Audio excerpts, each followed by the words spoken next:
أنفسنا وسيئات أعمالنا من يهده الله فلا مضل له ومن يضلل فلا هادي له وأشهد أن لا إله إلا الله وحده لا شريك له وأشهد أن محمدا عبده ورسوله أما بعد فإن خير الحديث كتاب الله وخير الهدي هدي محمد صلى الله عليه وسلم وشر الأمور محدثاتها وكل محدثة بدعة وكل بدعة ضلالة وكل ضلالة في النار.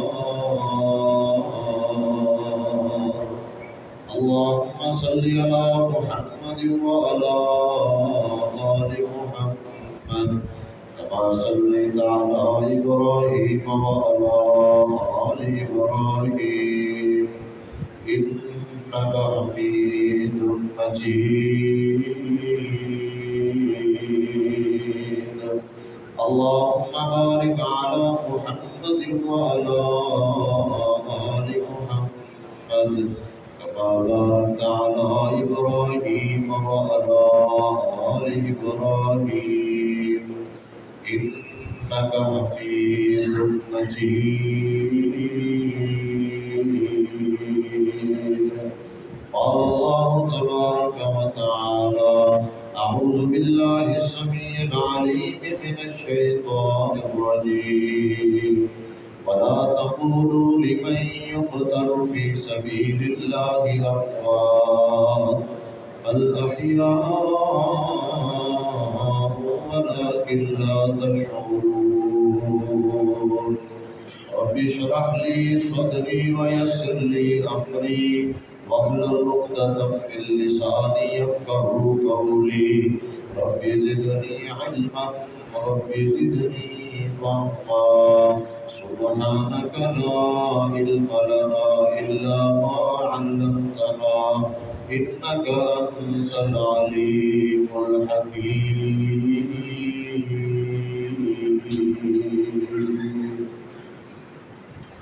ہمہ قسم کی حمد و ثنا اللہ رب العالمین کی ذات پاک کے پاس ہے جو اس کائنات کا خالق مالک داتا اور رازق ہے. جائز اور مصنون درود السلام امام الاولین والآخرین امام کائنات جناب محمد الرسول اللہ صلی اللہ علیہ وآلہ وسلم کی ذات گرامی پر ذی وقار معزز سامعین و سامعات،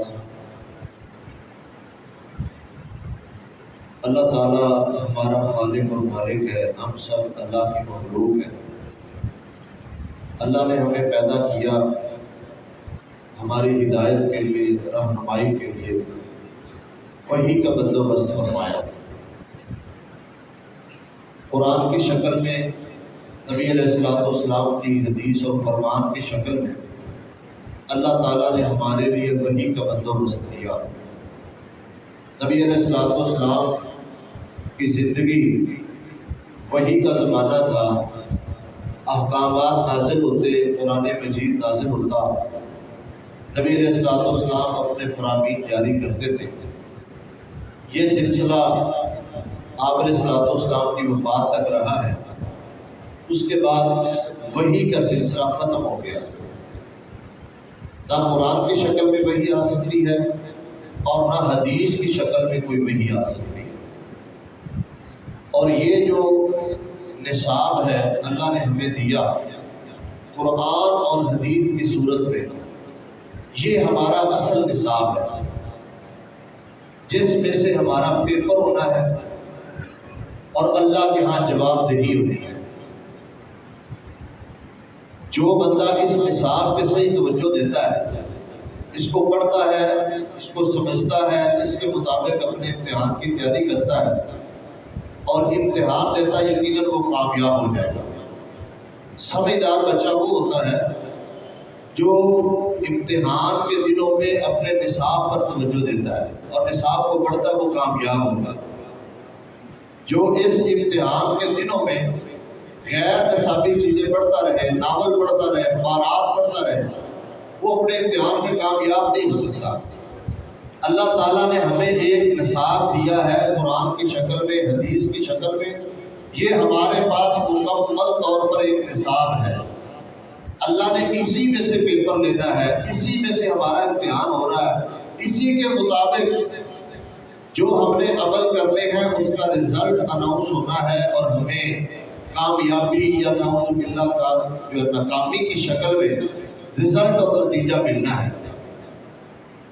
نصاب کو چھوڑ کر غیر نصاب کی طرف اس وقت جایا جاتا ہے جب نصاب مکمل ہو جائے، اس کے تقاضے پورے ہو جائیں، پھر غیر نصابی چیزوں کی طرف غیر نصابی مطالعہ انسان کرتا ہے، طالب علم کرتا ہے، عالم دین بھی کرتا ہے۔ اب غیر نصابی چیزوں میں مختلف چیزیں ہیں، کچھ مفید چیزیں بھی ہوتی ہیں اور کچھ غیر مفید بھی ہوتی ہیں۔ اگر کوئی بندہ اپنے غیر نصابی مطالعہ کے اندر اچھی کتب رکھتا ہے، اچھا کچھ پڑھتا ہے، تو یقیناً اس کو اچھا حاصل ہوگا۔ اگر وہ بری چیزیں پڑھنے لگ پڑے تو اس کو برا ہی حاصل ہونا ہے، اس کے دل و دماغ میں غلط سلط باتیں ہی آنی ہیں۔ اس لیے یہ بات سمجھ لینی چاہیے کہ ہمارا نصاب صرف قرآن اور حدیث ہے، اس کے بغیر، اس کے علاوہ کچھ بھی نہیں ہے۔ اللہ نے امتحان بھی اسی میں سے لینا ہے، نتیجہ بھی اسی کی بنیاد پر آنا ہے، لیکن کچھ لوگوں نے اس نصاب کو چھوڑا اور اصل نصاب کسی اور چیز کو بنا لیا۔ موجودہ ایام کے اندر خصوصاً جو آج کا دن ہے 10 محرم الحرام، آپ جانتے ہیں تاریخ اسلام کے اندر اس دن ایک بڑا واقعہ سانحہ رونما ہوا۔ نبی علیہ السلام کے پیارے نواسے جناب سیدنا حضرت حسین بن علی رضی اللہ تعالی عنہما کی شہادت کی صورت میں یہ واقعہ پیش آیا۔ یہ واقعہ تاریخ اسلام کے اندر کوئی پہلا واقعہ نہیں ہے، شہادت کا کوئی پہلا واقعہ نہیں ہے۔ اس طرح کے بہت سارے واقعات اسلام کی تاریخ میں، نبی علیہ السلام کی زندگی میں، آپ علیہ السلام کی زندگی کے بعد رونما ہو چکے۔ مسلمانوں کے لیے یہ المناک واقعہ ضرور ہے، لیکن یہ پہلا واقعہ نہیں ہے۔ اس سے قبل مکے کے اندر جب نبی علیہ السلام نے نبوت کا اعلان کیا ہے تو بڑے لوگوں کو شہید کیا گیا، بے دردی سے مارا گیا، حتیٰ کہ نبی کے سامنے ان کے جسم ٹکڑے ٹکڑے کر دیے گئے۔ اسلام کے اندر سب سے پہلے ایک عورت نے قربانی دی ہے، سیدہ سمیہ رضی اللہ تعالی عنہا، جن کو بڑی بے دردی کے ساتھ مکے میں صرف اس جرم میں شہید کر دیا گیا کہ وہ نبی صلی اللہ علیہ وسلم پر ایمان لا چکی ہے۔ یہ شہادتوں کی لمبی داستان ہے۔ مکے میں بہت سارے لوگ، آل یاسر، خباب بن ارد اور دیگر کئی خاندان، ان کے بڑے افراد جو ہے نا ان کو شہید کر دیا گیا۔ مدینہ میں نبی علیہ السلام تشریف لائے، بدر کا معرکہ ہوا، آپ علیہ السلام کے کئی صحابہ، سیدنا حمزہ رضی اللہ عنہ ان کو احد کے اندر شہید ہو گئے۔ اس سے پہلے بدر میں کئی صحابہ شہید ہو گئے، احد کے اندر 70 صحابہ کرام شہید ہو گئے۔ جناب سیدنا حمزہ رضی اللہ عنہ کو نبی علیہ السلام نے اپنی زبان سے سید الشہداء کا لقب دیا کہ سارے شہیدوں کا سردار حمزہ ہے میرا چچا، جس نے اسلام کے لیے بہت بڑی قربانی دی ہے۔ اس کے بعد دیگر کئی جنگیں ہوئی، صحابہ کرام شہید ہوئے، اور پھر جناب ابوبکر کا دور، سیدنا عمر رضی اللہ عنہ اتنے بڑے حکمران، لمبی چوڑی حکومت ہے، بڑا تسلط ہے، غلبہ ہے، لیکن جناب سیدنا عمر رضی اللہ عنہ کو مدینے کے اندر مسجد کے اندر شہید کر دیا جاتا ہے نماز کے دوران۔ اس کے بعد حضرت عثمان رضی اللہ عنہ کا آپ دیکھ لیں، ان کی شہادت کا واقعہ بڑا المناک ہے کہ آدھی دنیا کے اوپر حکومت کرنے والا خلیفہ دارالخلافہ کے اندر اپنے گھر کے اندر اس کو شہید کر دیا جاتا ہے، صرف اکیلے ایک خلیفہ کو، اس کے علاوہ اور کسی بندے کو شہید نہیں کیا جاتا۔ یہ بڑی دردناک کہانی ہے۔ عام طور پر ہم سنتے رہتے ہیں، اللہ تعالیٰ سب کی حفاظت فرمائے، جماعتوں کے قائدین ہو، سیاسی لیڈران ہو، اللہ نہ کرے کسی کے اوپر حملہ ہو جائے تو ہم سنتے ہیں فلاں بندے پر حملہ ہوا ہے، اس کے گارڈ مارے گئے، وہ بندہ محفوظ رہا۔ فلاں کے اوپر حملہ ہوا، اس کے ساتھ اتنے افراد مارے گئے یا شہید ہو گئے، قتل ہو گئے۔ لیکن یہ ایک عجیب واقعہ تھا، مدینہ کے اندر دارالخلافہ میں اتنا لمبی چوڑی حکومت کرنے والا خلیفہ جناب عثمان بن عفان رضی اللہ عنہ کو اکیلے کو گھر کے اندر بڑی بے دردی سے شہید کر دیا گیا۔ یہ بھی بڑی المناک کہانی۔ اس کے بعد جناب علی رضی اللہ عنہ خلیفہ بنے ہیں۔ حضرت علی رضی اللہ تعالیٰ عنہ کو بھی نماز پڑھانے کے لیے آ رہے ہیں، حملہ کر کے جناب علی رضی اللہ عنہ کو بھی شہید کر دیا گیا۔ اس کے علاوہ آپ آگے چلتے جائیں، حضرت حسن رضی اللہ عنہ کے ساتھ کیا سلوک ہوا، پھر جناب حسین رضی اللہ عنہ کے ساتھ جو سلوک ہوا سب کے سامنے ہے۔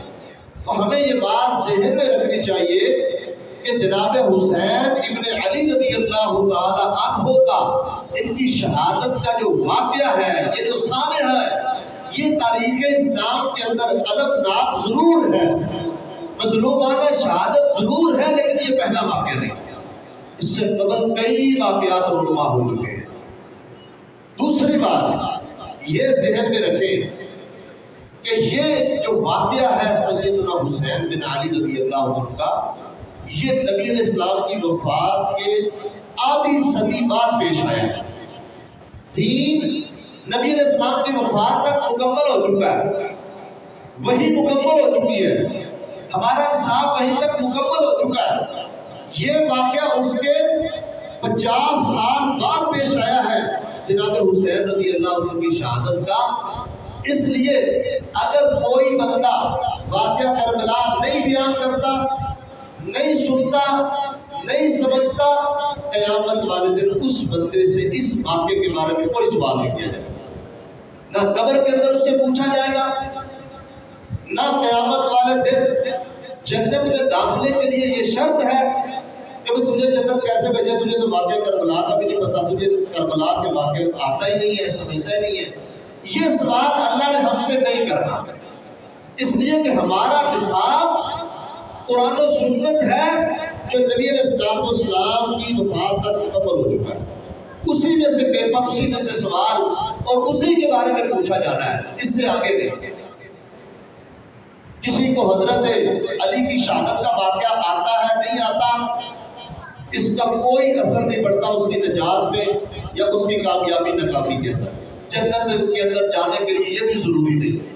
کسی کو حضرت عثمان کی شہادت کا واقعہ آتا ہے نہیں آتا، یہ بھی ضروری نہیں ہے۔ حضرت عمر رضی اللہ عنہ کی شہادت کا واقعہ آتا ہے یا نہیں آتا، اس کا بھی نجات کے ساتھ، کامیابی کے ساتھ آگے وہ تعلق نہیں ہے کہ نجات اس کے اوپر منحصر ہو کہ جس کو یہ واقعات آئیں گے اسی کو جنت ملے گی، اس کے علاوہ کسی کو جنت نہیں ملے گی۔ یہ بات ہمیں سب کو ذہن میں رکھنی چاہیے اور سمجھ لینی چاہیے۔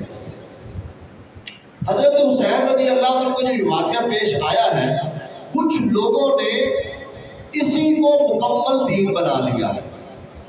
کچھ لوگوں کا دین نبی صلی اللہ علیہ وسلم کی وفات کے بعد والے صحابہ کرام کے جو واقعات پیش آئے، ان کے آپس کے اندر جو تنازع اور جھگڑے ہوئے، چمکلش ہوئی اور صحابہ کرام کی شہادتیں ہوئی، ان کا دین، ان کا اسلام یہیں سے شروع ہوتا اور یہیں ختم ہو جاتا ہے۔ قرآن کیا کہتا ہے، حدیث کیا کہتی ہے، اللہ کیا کہتا ہے، اللہ کا نبی کیا کہتا ہے، اس چیز سے کو کوئی سروکار نہیں۔ ان کا دین صرف یہی ہے، اسی کے اوپر وہ ایمان کا فیصلہ کرتے ہیں، اسی کے اوپر وہ کفر کا فیصلہ کرتے ہیں اور اسی کے اوپر وہ جنت جہنم کے فیصلے کرتے ہیں، حالانکہ یہ چیز ہمارے نصاب کے اندر ضروری نہیں ہے۔ تو اس لیے ہم سب کو یہ بات سمجھ لینی چاہیے کہ ان واقعات کا صحابہ کرام کے آپس کے اندر جو جو مشاجرات ہوئے ہیں، جو جھگڑے ہوئے ہیں، جو آپس کے اندر ناخوشگوار واقعات پیش آئے ہیں، یہ ہمارے لیے صرف اتنا ہی گھاتک ہے کہ ہم ان واقعات کو دیکھ کر عبرت پکڑیں، یا ان چیزوں کو پڑھ کر دیکھ کر جو ہے نا وہ اپنی اصلاح کی کوشش کریں دین کے اندر، نہ کہ ان کے ایمان یا کفر کا فیصلہ کریں یا ان کے حق اور ناحق ہونے کا فیصلہ کریں۔ یہ معیار اللہ نے مقرر نہیں کیا اور نہ ہماری ڈیوٹی لگائی ہے، نہ یہ ہماری ذمہ داری ہے، بلکہ اس معاملے کے اندر جو جتنی زیادہ بات کرے گا ممکن ہے کہ وہ گمراہی کے اندر چلا جائے، اس لیے کہ صحابہ کرام سارے ہی حق پر تھے، تمام صحابہ حق پر، تمام صحابہ سچے، تمام صحابہ کرام ان کی نیتیں خالص تھیں، ان کی نیتوں کے اندر، ان کے دلوں کے اندر کوئی کسی قسم کی دنیا داری، ان کے دلوں کے اندر کوئی ووٹ اور نیت کے اندر خرابی نہیں تھی، سارے ہی سچی نیت والے تھے۔ اجتہاد کیا، سیاسی غلطیاں ہوئی، یہ ہو سکتی ہے، صحابہ کرام کوئی معصوم خطا تو نہیں ہے۔ صحابہ کرام کی جو شخصیات ہیں وہ مغفور ہیں، اللہ نے ان کو معاف کر دیا، وہ مرحوم ہیں، اللہ کی رحمت ان کے اوپر نازل ہو، وہ اللہ کے پسندیدہ لوگ ہیں، اللہ ان کے اوپر راضی ہو چکا ہے، لیکن معصوم خطا نہیں ہے۔ صحابہ کرام کی جو کوتاہیاں ہیں، جو غلطیاں ہیں، ان کو بیان کرنا، ان کو اچھالنا، اس کے اوپر حق اور ناحق کا فیصلہ کرنا، یہ گمراہی ہے، اسلام نہیں ہے، نہ یہ اسلام کی خدمت ہے۔ وہ سارے سچے تھے، انہوں نے اجتہاد کیا، کم از کم اگر کسی سے غلطی بھی ہوئی تو اللہ نے اس کو ایک اجر ضرور دیا ہے۔ شیخ الاسلام ابن تیمیہ رحمہ اللہ فرماتے ہیں کہ تمام صحابہ کرام اللہ کے ہاں اجر کے مستحق ہیں، لیکن برابر نہیں، کسی کو ڈبل اجر ملے گا اور کسی کو ایک اجر ملے گا۔ اس کی وجہ کیا ہے؟ اگر کسی سے کوئی کوتاہی ہوئی ہے تو اس کے لیے ایک اجر ہے، اس لیے اس کا اجتہاد ہے، اس نے حق کو اسی طرح سمجھا، اس کے اوپر کھڑا ہو گیا، یہ اس کا اجتہاد ہے۔ اگر حاکم، اگر مجتہد اجتہاد کرے اور غلطی کرے، نبی علیہ السلام کے حدیث سے فرمایا والا اجر واحد، اس کا ایک اجر پکا ہے، لیکن اگر وہ درست اجتہاد کرتا ہے تو لہو اجران، اس کے لیے 2 اجر ہے۔ یہ تو ہو سکتا ہے کہ صحابہ کا اجتہاد، صحابہ کی محنت کوشش دین کے اندر ہوئی، اگر کسی سے کوتاہی ہوئی تو اللہ نے اس کو ایک اجر ضرور دینا ہے، لیکن ان کے حق نہ حق ہونے کا فیصلہ کرنا یہ قرآن کی نصوص کے متضاد ہے، مخالف ہے۔ اللہ تعالیٰ نے قرآن مجید کے اندر تمام صحابہ کے فضائل بیان فرمائے ہیں، جو پہلے مسلمان ہوئے، جو بعد میں مسلمان ہوئے، جنہوں نے جنگیں لڑی، جنہوں نے جنگیں نہیں لڑی، تمام صحابہ کے بالعموم اللہ تعالیٰ نے فضائل اور مناقب بیان کیے ہیں، اور سب صحابہ کے لیے اللہ نے اپنی رضامندی کا سرٹیفکیٹ اور گارنٹی قرآن کے اندر دی۔ اگر صحابہ سے تو غلطیاں چلو ہونی تھی، ہوئی، آپس کے اندر مشاجرات بھی ہوئے، میرا ایک سوال یہ ہے، کیا ہمارے کائنات کے رب کو آنے والے واقعات کا علم نہیں تھا؟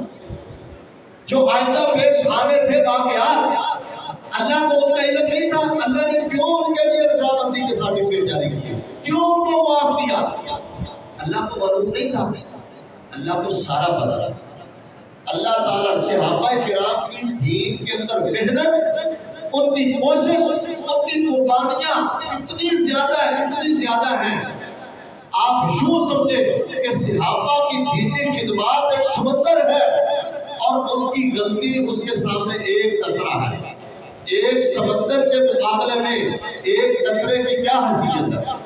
صحابہ کی غلطی اگر ہے تو اس کی حیثیت یہی ہے، اللہ نے ان کی قربانیوں، ان کی دین کے اوپر استقامت، محنت، کوشش، اخلاص اور اپنے نبی کا ساتھ، اللہ نے اس کو اتنا عظیم بنایا ہے، اللہ تعالیٰ نے اس کا اتنا مقام رکھا ہے کہ اس کے سامنے چھوٹی موٹی ان کی غلطیوں، کوتاہیوں اور آپس کی جبکلش کو اس کی کوئی حیثیت نہیں ہے، اللہ نے وہ سب معاف کر دیا۔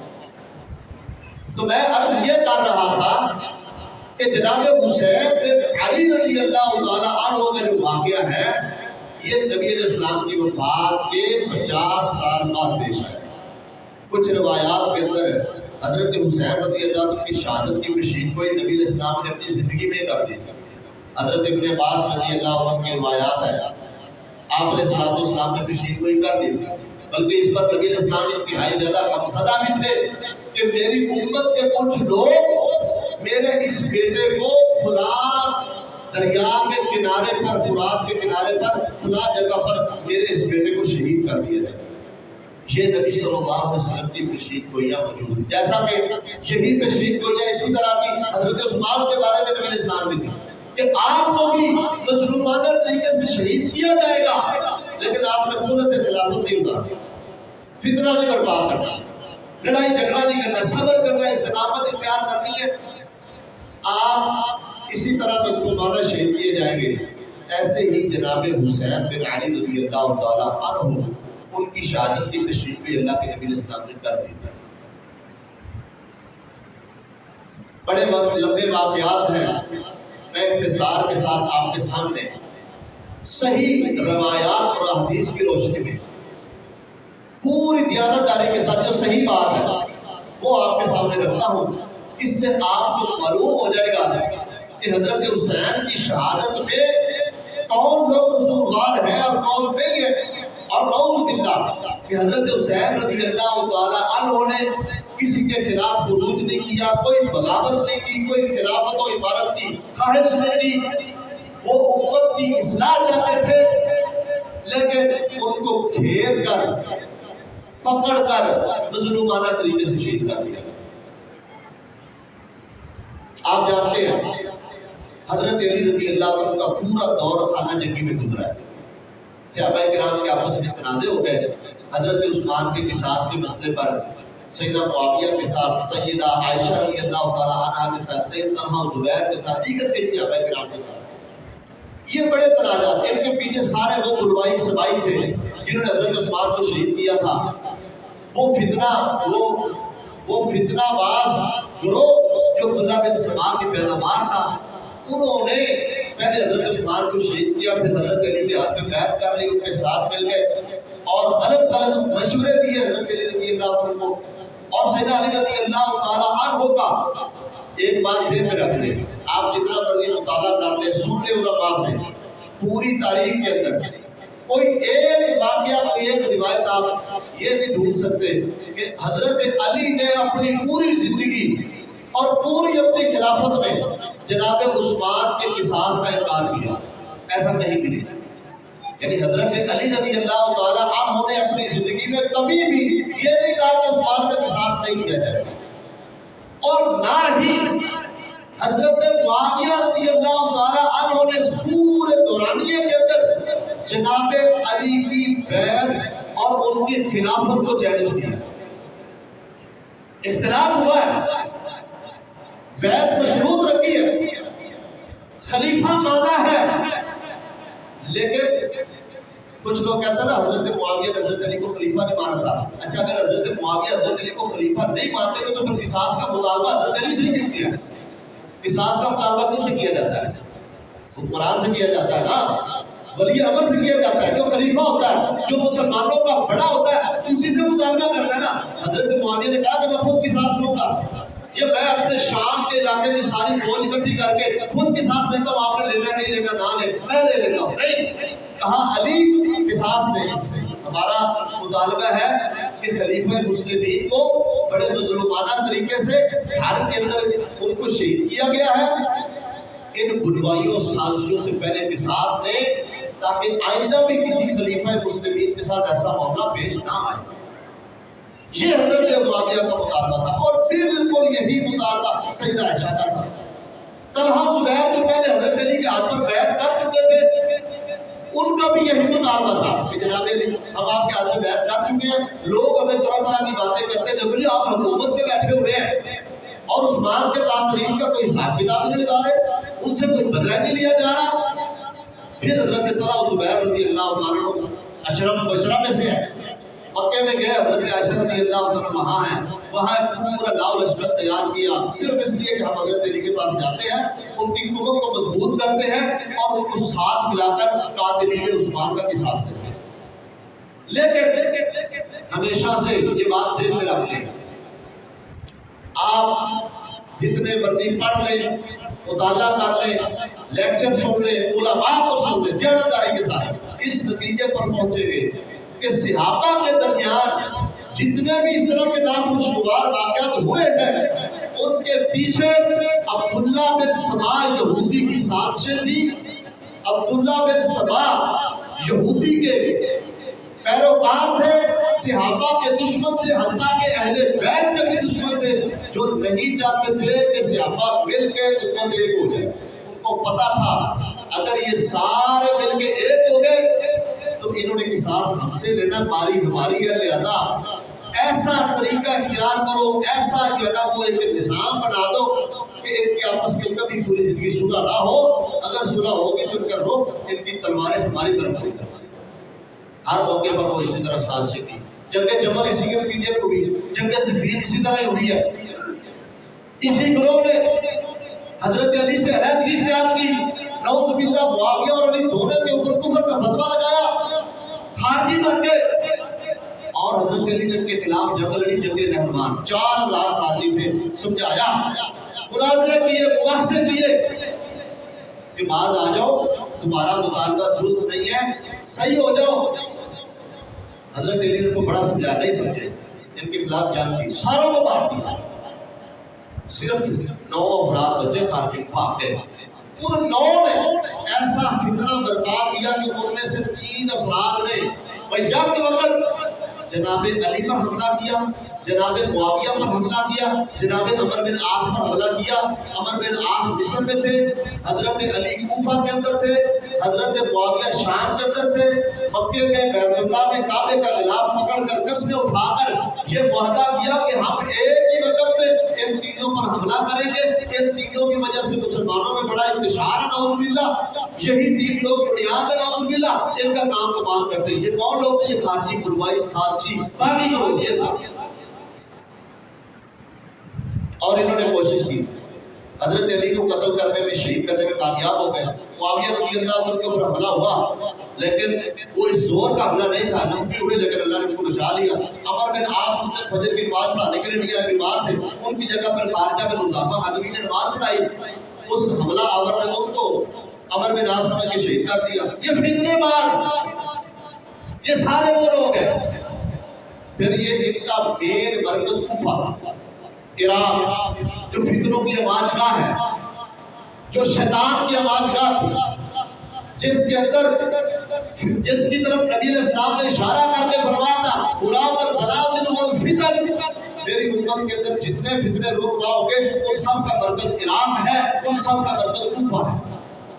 اللہ کے نبی علیہ السلام نے مدینے میں کھڑے ہو کر مشرق کی طرف اشارہ کر کے فرمایا تھا کہ یہ نجد عراق ہے، یہ عراق کا علاقہ ہے جہاں سے فتنے کھڑے ہو گئے۔ پوری تاریخ پڑھ کے دیکھ لو، آج تک مسلمانوں کے اندر جتنے فتنے ہوئے سارے عراق سے کھڑے ہوئے۔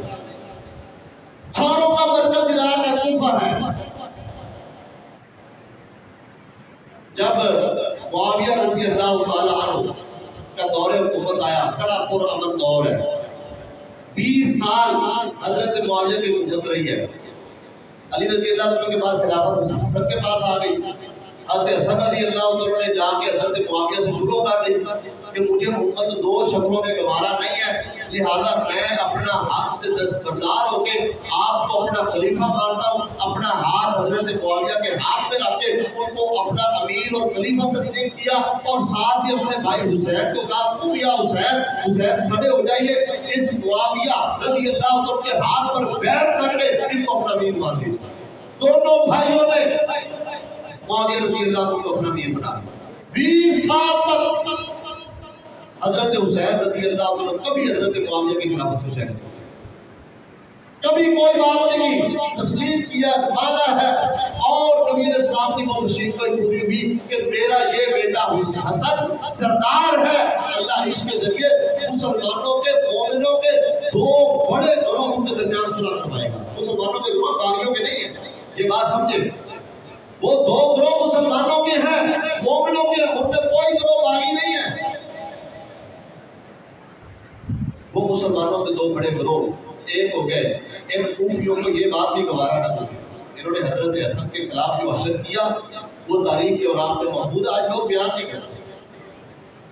آپ کو پتا ہے کبھی آپ نے حضرت حسن بن علی رضی اللہ عنہ کی سیرت پر یا ان کی وفات پر یا خدمات پر آج تک کسی مولوی کو سنا تو جمعہ پڑھا رہا ہوں، درس دے رہا ہوں، اپنی ذاتر مجلس میں پڑھ رہا ہوں؟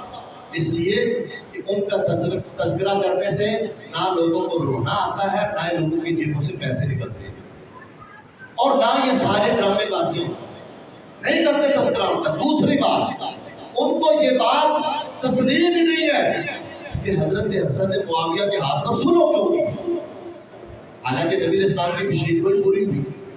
اللہ کے نبی صلی اللہ علیہ وسلم اسی کو فضیلت بنایا حضرت حسن کی کہ میرا یہ بیٹا سردار ہے، اللہ اس سے سرداری والا کام لے گا۔ اور سردار لوگ کبھی فساد برپا نہیں کرتے، ہمیشہ صلح کرتے ہیں اور صلح کو مقدم رکھتے ہیں اور امن کو ترجیح دیتے ہیں، وہ کبھی فساد کو پسند نہیں کرتے۔ میرا یہ بیٹا سردار ہے، لیکن ان لوگوں کو حضرت حسن کی سرداری دوبارہ نہیں ہے۔ حضرت حسین کا دور گزر گیا، سیدنا معاویہ رضی اللہ عنہ کا دور آتا ہے، بعد میں اختصار کے ساتھ لے کے چل رہا ہوں۔ معاویہ رضی اللہ عنہ جب فوت ہونے کے قریب ان کی طبیعت کچھ خراب ہوئی، 56 ہجری کا واقعہ ہے، انہوں نے صحابہ کرام کو اکٹھا کیا، مشورہ کیا کہ دیکھیں پیچھے جو حالات گزرے ہیں 5 سال 35 ہجری سے لے کر 40 تک بڑے خطرناک حالات رہے، ہم مسلمان غلط فہمیوں کی وجہ سے آپس میں گفتگو ہوتا رہے، سیاسی اختلافات کی بنیاد پر مسلمانوں کا بڑا نقصان ہوا۔ میں یہ چاہتا ہوں کہ جس طرح ہمارا یہ دور پرامن چل رہا ہے، پورے 20 سال میں ایک واقعہ بھی ناخوشگوار پیش نہیں آیا۔ حضرت معاویہ کے دور میں بڑی لمبی چوڑی حکومت، جتنی فتوحات اللہ نے اس دور میں دی ہے اس سے پہلے کسی دور میں نہیں۔ آدھی سے 64 لاکھ مربع میل پر مسلمانوں کی حکمرانی ہے، سمندری جہاز مسلمان کر رہے، بیٹی بیٹا مسلمان بنا رہے، بڑی ترقی ہے۔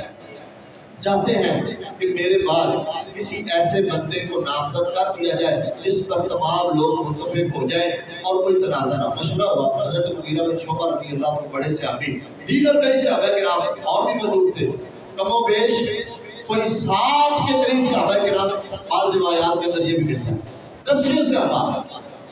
انہوں نے مشورہ دیا کہ آپ کا بیٹا جو یزید ہے اس کو اپنا ولی عہد نامزد کر دو، اس کے اوپر سارے لوگ متفق ہو جائیں گے، اس نے کئی جنگوں کی مہمیں سنبھالی ہوئی ہیں، کمانڈر رہا ہے، اس کو منتخب کر دو۔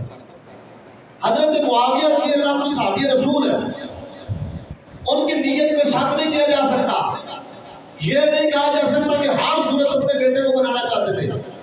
صحابہ کے دوستوں کے ساتھیوں کے مشورے سے اگر انہوں نے نامزد کر دیا ہے، اگر اس میں نامزدگی میں خلافت علی منہاج نبوت والا طریقہ اگرچہ موجود نہیں ہے، بات ملوکیت کی طرف جا رہی ہے، سیاسی غلطی چھوٹی ہو سکتی ہے، لیکن تمام صحابہ نے اور تمام مسلمانوں نے حضرت معاویہ کے ہاتھ پر یزید کی بیعت کر دی۔ صرف 2 صحابہ کرام تھے تمام صحابہ میں جنہوں نے یزید کی بیعت نہیں کی، ایک جناب حسین بن علی رضی اللہ عنہ تھے، دوسرے جناب عبداللہ بن زبیر رضی اللہ عنہ، انہوں نے بیعت نہیں کی۔ حضرت معاویہ فوت ہو گئے 60 ہجری کا واقعہ، جب فوت ہوئے اس وقت یزید وہاں موجود نہیں تھے، یزید کہیں گیا ہوا تھا، بعد میں آیا اور حضرت معاویہ کا جنازہ بھی قبر پہ جا کے پڑا ہے۔ اگر مسلمانوں کا اتفاق نہ ہی ہوتا تو یہ ایک بڑا موقع تھا کہ یزید موجود نہیں ہے، کسی اور کو خلیفہ نامزد کر کے اس کے ہاتھ پہ بیعت کر لیتے، کسی نے ایسی کوئی بات نہیں۔ اور اس بیعت کرنے میں سارے صحابہ شامل ہیں۔ اگر یہ کفر پر نعوذ باللہ بیعت تھی تو ان صحابہ کے اوپر حکم کیا لگائیں گے جن صحابہ نے یزید کی بیعت کی ہے، جن میں عبداللہ بن عمر رضی اللہ عنہ بڑے صحابی، عبداللہ بن عباس مفسر قرآن ہے، آل رسول سے تعلق ہے، حضرت علی کے قریبی رشتہ دار، جناب حسین کے قریبی رشتہ دار ہے، وہ موجود ہے۔ خود حضرت حسین کے بھائی محمد بن حنفیہ وہ بھی موجود ہے، ان کے رشتہ دار عبداللہ بن جعفر بھی ہے، سب نے تمام صحابہ نے اور دوسرے مسلمانوں نے یزید کے ہاتھ پہ بیعت کی ہے۔ حضرت حسین نے نہیں کی اور حضرت عبداللہ بن زبیر نے۔ جناب عبداللہ بن زبیر مکے میں چلے گئے، انہوں نے جا کے وہاں پہ حکومت بنا لی۔ جب ان کوفیوں کو، عراقیوں کو پتہ چلا کہ حضرت حسین نے یزید کے ہاتھ پر بیعت نہیں کی، تو انہوں نے خط بھیجنے شروع کر دیے کہ جناب آپ ہمارے پاس تشریف لائیں، ہم نے یزید کو تسلیم نہیں کیا اور ہمارا کوئی امام نہیں ہے، کوئی خلیفہ نہیں ہے، ہم انتظار میں ہیں، آپ تشریف لائیں، ہم آپ کے ہاتھ پر بیعت کرتے ہیں۔ ایک خط نہیں، دو خط نہیں، 500 خط بھیجا حضرت حسین کو۔ حضرت حسین اس وقت مدینے سے مکے میں جا چکے تھے۔ ایک بات یہاں میں یہ کرنی ضروری سمجھتا ہوں، حضرت حسین نے جو بیعت نہیں کی، انہوں نے اپنی زندگی میں کبھی بیعت کا انکار بھی نہیں کیا۔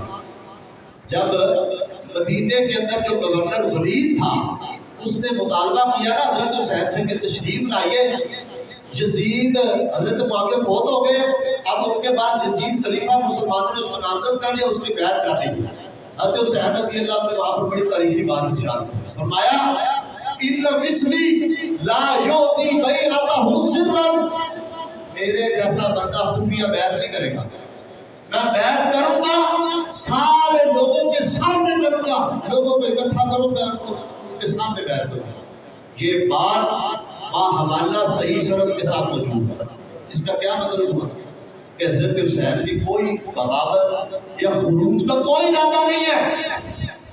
یہ ہو سکتا ہے کہ حضرت حسین رضی اللہ عنہ کو تحفظات ہو، آپ دیکھتے نہیں کہ جناب علی رضی اللہ عنہ نے بھی حضرت ابوبکر صدیق کی بیعت 6 ماہ بعد کی تھی، تو کیا وہ حضرت ابوبکر کو خلیفہ تسلیم نہیں کرتے تھے؟ مانتے تھے، تسلیم کرتے تھے، سارا کچھ تھا، تحفظات سے ختم ہوئے، رسماً بیعت پوری کر لی، کبھی خلافت کو چیلنج دی، کبھی اپنی خلافت کی بات نہیں کی۔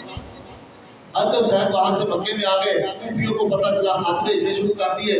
حضرت حسین رضی اللہ عنہ وہاں اپنے دوستوں سے، صحابہ سے مشورہ کیا، سارے صحابہ نے مشورہ دیا کہ مکے سے کوفہ نہ جانا، یہ بڑے بے وفا لوگ ہیں، یہ بڑے بے رحم لوگ ہیں، یہ آپ کو شہید کر دیں گے، انہوں نے آپ کے والد کو شہید کیا، آپ کے بھائی حسن کو، اور آپ کو بھی شہید کر دیں گے، کبھی کوفے نہ جانے۔ حضرت حسین کے پاس اب 3 آپشن تھے، یا تو وہ وہیں رہتے جہاں موجود تھے اور اپنے مستقبل کے حالات اللہ کے سپرد کرتے، یا پھر وہ کسی جگہ چلے جاتے، تم جہاد کرتے اور وہاں شہید ہو جاتے، یا پھر ان کوفیوں کی بات مان کر ان خطوط کے جواب میں کوفہ میں تشریف لے جاتے۔ جب یہ بات ہوئی تو حضرت حسین رضی اللہ تعالیٰ عنہ نے، آج تھوڑا سا وقت میں آپ کا لوں گا 5-7 منٹ، تو انشاءاللہ تعالیٰ ہم یہ بات مکمل کرتے ہیں۔ یہ بات ضروری ہے، اس لیے تھوڑا انشاءاللہ تعالیٰ آپ صبر کریں، کوئی بات نہیں انشاءاللہ۔ حضرت حسین رضی اللہ تعالیٰ عنہ نے مسلم بن عقیل اپنے چچا زاد بھائی کو بھیجا، جاؤ کوفہ کے حالات کا جائزہ لو، اگر حالات سازگار ہوئے، بندے ٹھیک ہوئے تو میں آؤں گا، وغیرہ میں نہیں ہوں۔ وہ گئے، دیکھا لوگوں نے بڑا والہانہ استقبال کیا، بڑی بیعت کی، 12,000 کوفیوں نے حضرت مسلم بن عقیل کے ہاتھ پر بیعت کر لی کہ یہ ہم حضرت حسین کے ہاتھ پہ بیعت کر رہے ہیں، ہمارے امیر خلیفہ امیر حضرت حسین۔ اسی وقت حضرت مسلم بن عقیل نے پیچھے خط لکھ دیا کہ جناب آ جائیے، لوگوں نے میرے ہاتھ پہ بیعت کر دی۔ ادھر کوفے کے اندر گورنر ہیں حضرت نعمان بن بشیر، جو صحابی رسول ہیں، نرم طبیعت ہے، انہوں نے کوئی ایکشن نہیں لیا۔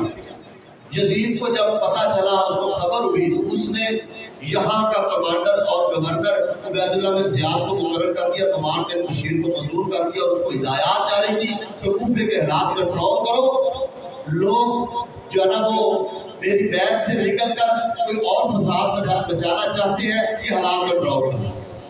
عبید اللہ بن زیاد جب آیا، مختصر بات ہے، تفصیل ہے اس کے اندر، کیسے کیسے اس نے اعلان کیے، ڈھونڈا، سارا کچھ کیا، بالآخر مسلم بن عقیل جو تھے، جن کے ہاتھ پر بیعت ہوئی، جب ان کو قصر عمارت میں لے جایا گیا تو یزید، یہ جو عبید اللہ بن زیاد تھا، اس نے سارے قبیلوں کے بڑے بڑے افراد کو اپنے محل میں بلایا اور کہا کہ اپنے قبیلوں کو سمجھاؤ، یہ مسلم بن عقیل کے ہاتھ میں جو بیعت کر رہے ہیں اس بیعت کو توڑ دیں۔ انہوں نے اپنے قبیلوں کو واز کیا، کرتے کرتے کرتے کرتے شام تک 500 کوفی رہ گئے، باقی سارے دوڑ گئے۔ 12,000 میں سے سارے دوڑ گئے، سب نے بے وفائی کر دی حضرت مسلم بن عقیل کے ساتھ۔ 500 رہ گئے، اور جب شام کا اندھیرا چھایا وہ 500 بھی نکل گئے، اب اکیلے مسلم بن عقیل۔ معاملات آگے بڑھے، خیر عبداللہ بن زیاد نے مسلم بن عقیل کو شہید کروا دیا۔ انہوں نے شہادت سے پہلے خط لکھ دیا تھا حضرت حسین کے نام کہ کوفہ نہ آنا، ان لوگوں نے بے وفائی کی ہے، بیعت توڑی ہے، انہوں نے بلا کر بے وفائی کی ہے، یہ بڑے بے وفا لوگ ہیں، بڑے گندے لوگ ہیں، ان کے پاس کبھی نہ آنا، حالات بڑے خراب ہیں۔ پہلا خط پہنچنے سے حضرت حسین اپنا سفر شروع کر چکے ہیں۔ راستے میں قادسیہ کے مقام پر پہنچتے تو فرشتہ میں ایک شاعر ملا، اس نے کہا کوفہ میں نہ جائیے، میں وہیں سے آ رہا ہوں۔ وہ لوگ ایسے ہیں جن کے دل تو آپ کے ساتھ ہو سکتے لیکن تلواریں آپ کے ساتھ نہیں، آپ کے خلاف ہیں۔ حضرت حسین آگے بڑھے، حر بن یزید ملا، اس نے کہا میں بھی کوفے سے آ رہا ہوں، حالات بڑے خراب ہیں، آپ وہاں نہ جائیں۔ آگے پھر ایک بندہ ملا، اس نے خبر دی کہ آپ کے چچا زاد بھائی حضرت مسلم بن عقیل کو شہید کر دیا گیا، کوفے نہ جانا، مت جائیے کوفے۔ وہاں حضرت حسین ٹھہرے۔ قافلہ ہے 145 افراد اس قافلے میں موجود ہیں۔ حضرت حسین وہاں ٹھہر گئے اور اپنے ساتھیوں سے مشورہ کیا، کہا کہ دیکھو بھائی میں اب واپس جانا چاہتا ہوں، لیکن حالات خراب ہے۔ جس مقصد کے لیے جا رہے تھے، مقصد کیا تھا میں نے پہلے واضح کیا، امت کی اصلاح۔ حضرت حسین وہاں اپنے آپ کو خلیفہ بنانے کے لیے نہیں جا رہے تھے، کوئی عمارت طلب کرنے کے لیے نہیں جا رہے تھے، بلکہ ان کے واضح الفاظ ہیں کہ میں وہاں نہ عمارت کے لیے، نہ دنیا داری کے لیے، نہ عہدے کے لیے جا رہا ہوں، میں صرف لِإِصْلَاحِ أُمَّتِ جَدِّی، میں اپنے نانا کی امت کی اصلاح کے لیے جا رہا ہوں، میں ان کو اصلاح کروں گا، ان کو ایک امیر خلیفہ پر متفق کروں گا، جو کردار میرے بھائی حسن نے ادا کیا تھا میں بھی وہی ادا کیا۔ اب حضرت حسین نے اپنا ارادہ بدل دیا۔ یہاں سے یہ بات سمجھ لیں کہ حسین رضی اللہ تعالیٰ عنہ اب کوفے نہیں جانا چاہتا، واپس آنا، لیکن مسلم بن عقیل کے بھائی اور ان کے بیٹوں نے کہا نہیں آپ جانا چاہتے ہیں چلے جائیں، ہم تو اپنے بھائی کا قصاص لے کے جائیں جس کو مارا گیا، جس کو شہید کیا۔ حسین رضی اللہ تعالیٰ کا میرے کہنے میں وہ کوفے گیا ہے، اب اس کو شہید کر دیا گیا ہے، آپ اگر اس کا قصاص لینے جائیں گے تو میں تو زیادہ حقدار ہوں، میں بھی آپ کے ساتھ جاؤں گا، لہٰذا چلو جی آگے گئے۔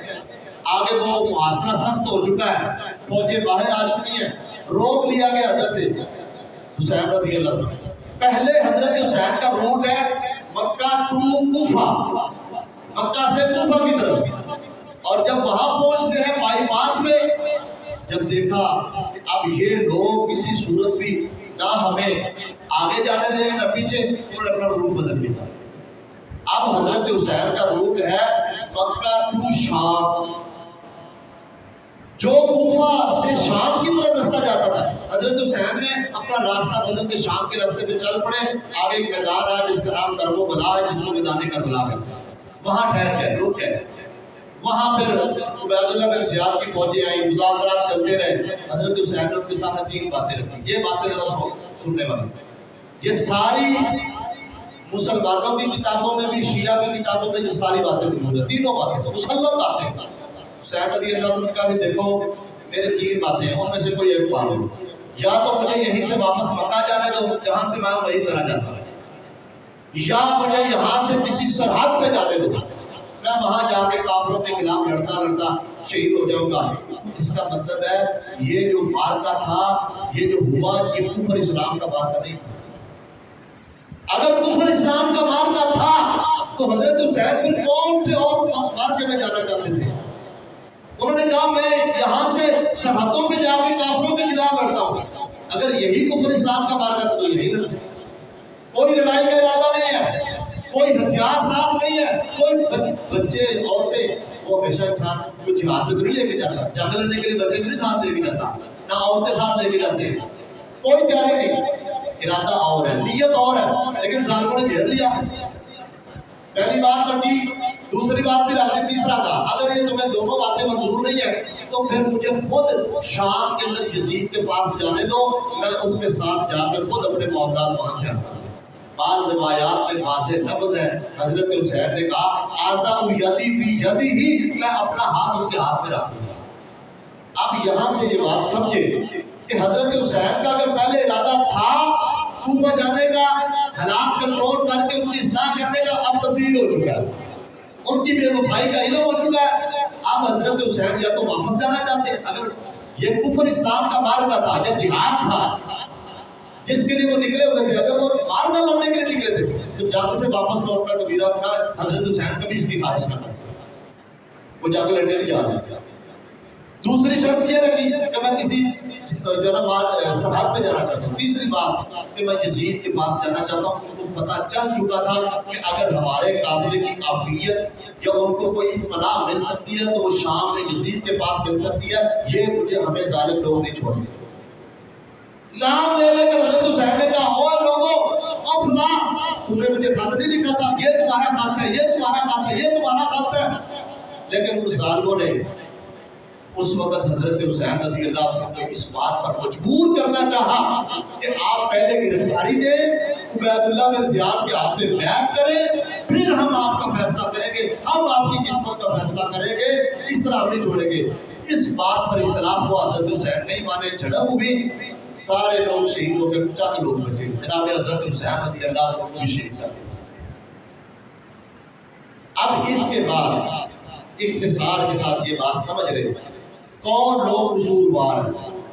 کچھ لوگ کیا حضرت حسین کی شہادت میں یزید قصوروار ہے، یا حضرت حسین کی شہادت میں عبید اللہ بن زیاد قصوروار ہے، یا حضرت حسین کی شہادت میں سارے کوفی وہ ذمہ دار ہیں۔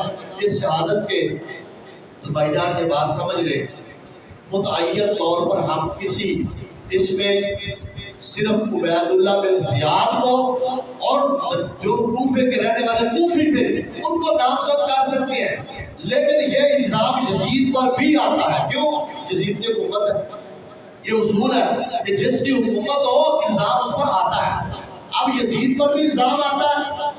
عبید اللہ بن زیاد نے چونکہ لشکر کشی کر کے حضرت حسین کو شہید کیا، اس پر تو براہ راست یہ ذمہ ڈالتا ہے، اور وہ کوفی جنہوں نے کوشش کی کہ حضرت حسین کو یزید کے پاس نہیں جانے دینا، اگر یہ پہنچ گئے ہمارے سارے خط وہاں پہنچ جائیں گے، ہمارا چٹا کٹا کھل جائے گا، اس کے بعد ہم میں ہر ایک کو چون چون کے مارا جائے گا، لہذا حضرت حسین کو ہو سکے تو شام میں نہ جانا تو نہیں جانے دیا۔ نبی علیہ السلام کے نواسے کو شہید کر دیا۔ حضرت حسین کی بڑی شان ہے، بڑا مقام ہے، بڑا مرتبہ، یہ ایک الگ موضوع ہے۔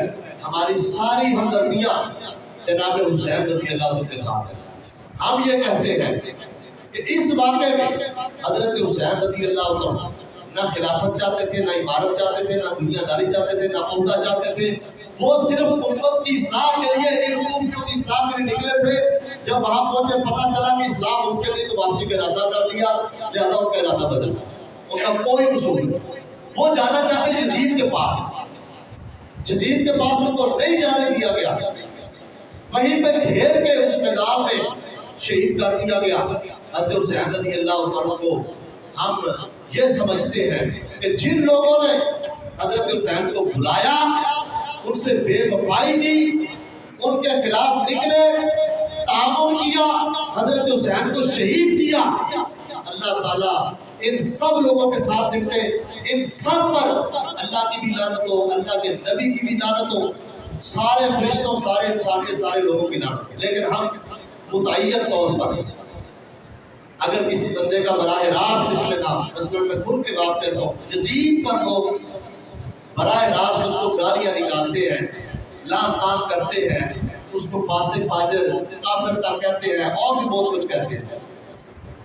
ہم کسی ایسے بندے کو جو مسلمان ہے، تابعی ہے، صحابی کا بیٹا ہے، مسلمانوں کا حکمران ہے، جلیل القدر سے ہمارے اس کے ہاتھ میں بیعت کر رکھی، اس کو اپنا امیر اور خلیفہ مان رکھا، ہم متعین طور پر کسی بندے کو ایسی لعنت کرنے سے پرہیز کریں۔ کیوں؟ اس لیے کہ جب انسان متعین کسی کو لعنت کرتا ہے تو وہ لعنت ملتی ہے، اگر وہ بندہ اس لعنت کا حقدار ہو تو اس کے اوپر لگ جاتی ہے، اگر نہ ہو تو واپس لوٹ کے آگے کسی بندے کو لگتی ہے جس نے لعنت کی ہوتی ہے۔ لہٰذا مطلق ہم یہ سمجھتے ہیں کہ جن لوگوں نے حضرت حسین کو شہید کیا، دعوت کیا، حکم دیا اور حضرت حسین کی شہادت پہ خوش ہوئے، سارے ملعون ہیں۔ اللہ سب کے ساتھ کوئی سلوک کرے جس کے وہ حقدار ہے، اور اللہ تعالی ہمیں تمام صحابہ کرام، اہل بیت نظام، آل رسول جناب سیدنا حسن حسین رضی اللہ تعالیٰ عنہ، ان کے ساتھ حقیقی سچی محبت نصیب فرمائے۔ اللہ ہمیں ان کے نقش قدم پر چلنے کی توفیق عطا فرمائے۔ اللہ ہمیں زندہ رکھے، ان کی محبت میں رکھے، اور اللہ قوت دے، اللہ اپنی محبت دے، اپنے نبی کی محبت دے، اپنے صحابہ کی محبت میں دے، اور کل قیامت والے اللہ تعالیٰ انہی کے ساتھ ہمارا حشر کرے، اور انہی کے ساتھ اللہ ہمیں جنت میں اکٹھا فرمائے۔ وآخر دعوانا الحمدللہ۔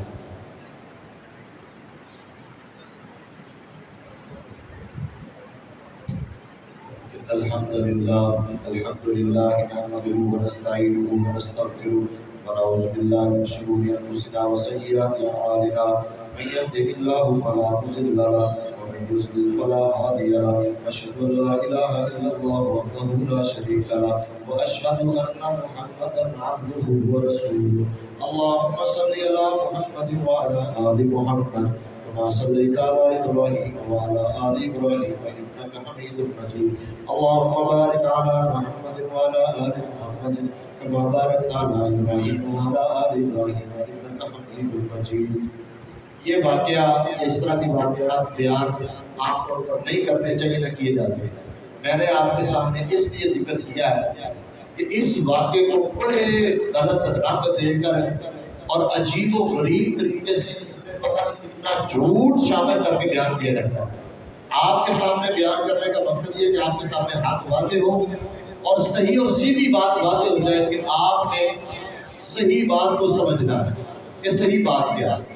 اس لیے آپ کے سامنے ذکر کیا ہے۔ اگر ان کو نہ بھی بیان کیا جائے تو کوئی حرج نہیں۔ اللہ تعالیٰ ہمیں حق سچ کو سمجھنے کی توفیق عطا فرمائے اور اس کے مطابق زندگی بسر کرنے کی توفیق عطا فرمائے۔ سبحان ربک رب العزت عما یصفون وسلام علی المرسلین والحمد للہ۔